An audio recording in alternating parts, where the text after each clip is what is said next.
Hot Pursuit: To Catch a Thief, Book 1. Written by K. Marie.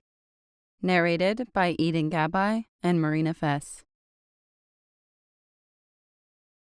Chapter 1. Joe. The kitchen resembled a war zone. Flour hung in the air like a slow-motion explosion. Dirty bowls littered the counter. Crumbles of dough spotted the floor. Whisks and spatulas floated in the water-clogged sink. But Joe hardly noticed. She was transfixed by the little mounds rising higher and higher in the oven. Her newest creation. The Pookie. Joe pursed her lips, thinking. Something about that wasn't quite right. Or maybe the cookie pie? What about the cookie? No, wait. She shook her head. That doesn't work. The coup pie? Joe chewed her bottom lip as she watched the pie crust start to brown. The sugar butter glaze she decided to add at the last minute had been the perfect touch. Now she just needed a name. It was all in the name. Joe still held that she invented the cronut long before it became the newest fad. But she'd called it the Doucette. Because, well, it was a donut and a croissant. A donut croissant. A Doucette.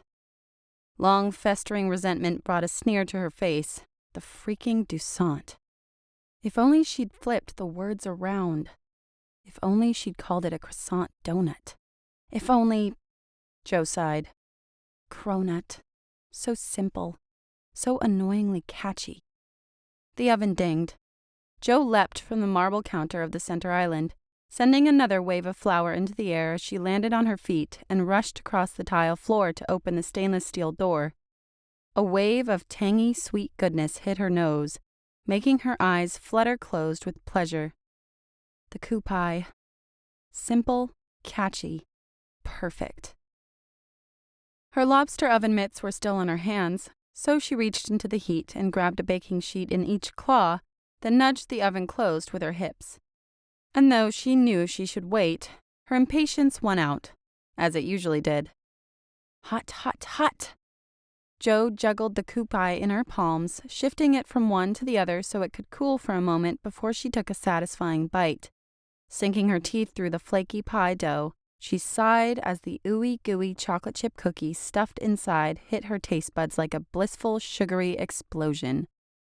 Oh my God. Her mind spun with the million directions she could take this. Pie crust stuffed with caramel apple bars. Pie crust stuffed with rainbow sprinkle sugar cookies. Pie crust stuffed with molten chocolate brownies. Joe dashed to a stool and hopped onto the seat as she slid her laptop across the counter. She flipped the screen open and immediately began typing. At the Baking Bandit. Guys, are you awake? Are you there? I have it. I have the idea for my future bakery. This is it. For real this time. There was no response. Joe glared at the screen as she took another bite, then perked up when a thought bubble appeared on the group chat. At the Gourmet Goddess. That's what you said the last time. At the Baking Bandit. I know, but I mean it this time. At the Gourmet Goddess. Sure you do. At Sprinkle Ella. I'm here.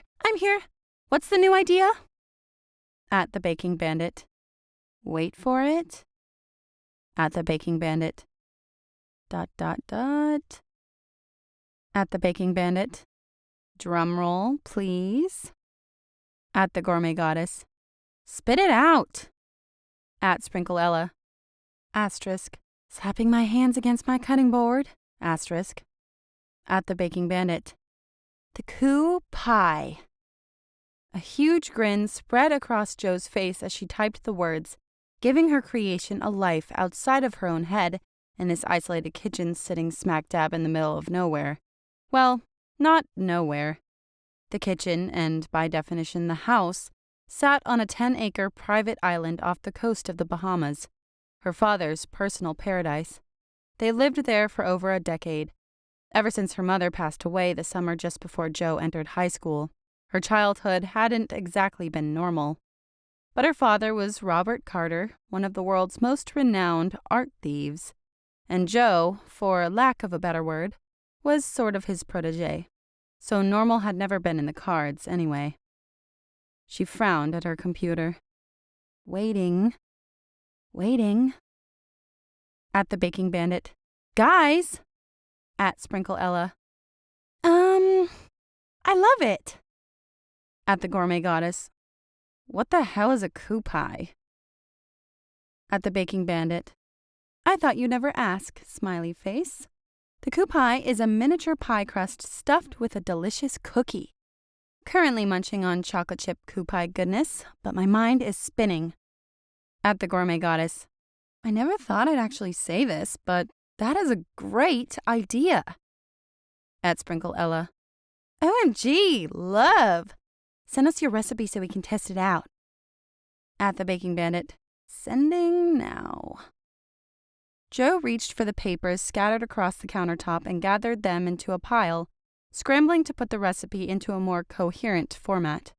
A smile widened her lips, tugging at her cheeks and spreading them until it was almost painful. But she loved moments like this, when her creative juices were flowing, yes, but also her time with these girls. Cyber friends, sure, but they were the best girlfriends she'd ever had. The three of them had met almost 2 years ago in an online forum for fans of the American Baking Championship. They bonded over their obsession with the runner-ups. Joe still contested he'd been absolutely robbed. The little old lady who'd won had been the fan favorite by a landslide, but Joe knew an act when she saw one. Granny had evil genius in her eyes, no doubt about it. And well, the fact that they were the only 3 women under 40 in the forum. After the show ended without being renewed, she'd invited them to their own little group chat, and the 3 of them had been swapping recipes and gossip ever since. At Sprinkle Ella's real name was Addison Abbott, and she worked at a cake shop in South Carolina, specializing in wedding cakes and fairy tale dreams, obviously. And at the Gourmet Goddess was really Mackenzie Harper, a trust fund baby who'd forsaken the family expectations to become a pastry chef, and a fabulous one at that. She worked as a sous chef at a Michelin-starred restaurant in New York City. And Joe? Well, they knew her as Joe Carter, Florida resident working in the family business, dreaming of something more. Mostly true, though the best lies always were. Her full name was Jolene Carter. The Bahamas were sort of close to Florida. Close enough, anyway. And they didn't need to know that the family business was crime, just that one day she hoped to be free of it, doing what she'd always wanted, owning her own bakery instead. The Coup Pie Factory. Needs a better name than that. What to call it? Just desserts. The corner of her lip perked. Now that has a nice ring to it. Joe finished typing up the recipe and pressed send, then drummed her fingers against the counter as she waited for a response. Her eyes wandered to the edge of the screen, and she practically fell off her stool when she noticed the time. It's almost 2. Shoot. Her father and Thad, the son of his late partner and one of her best friends, would be back in an hour, and she hadn't done any of the recon she'd promised. The coup pie had taken over her entire weekend. Joe jumped from her seat and raced toward the French doors on the other side of the kitchen. Her gaze flew across the pool deck, down the boardwalk, and along the entire length of the dock, then froze on the empty slip all the way at the end. She breathed a sigh of relief. They weren't here yet. She had time. Joe glanced over her shoulder to the stack of coup pies fresh out of the oven, ripe for the taste testing. Then she reluctantly tore her attention away, shifting it to the second laptop sitting on the kitchen table, the one she used strictly for business. Her father was an artist, and forgery was his greatest skill. But Joe hadn't inherited any of his craft. No, her specialty was something very different. Hacking. She hadn't even realized it was a skill, or, well, a crime, until she'd been caught breaking into the middle school mainframe to change her schedule around, skipping French and biology while adding extra sessions of home ec and computer science. She'd never seen her father so proud, or her mother so pissed. Now, at 25, she'd graduated to more sophisticated techniques. And ever since that first punishment, a week-long suspension that, truth be told, felt more like a vacation, she'd never been caught red-handed again. Pink, maybe, but she didn't mind living on the edge. In fact, she thrived on the edge, which was why her focus shifted back to the oven, still hot, and the many recipes flitting across her mind. An hour. Was there time? Did it matter? She just wanted to try one more recipe before her father and Thad got home, and then she'd focus. Then she'd get to work. Just one more. Jo turned her attention back to the window, to the empty dock. Only this time, something in the water caught her eye. A boat. Not her father's. A boat she didn't recognize. And it could only mean one thing. Well, two. A lost fisherman, a really, really incredibly lost fisherman, or the feds. Again.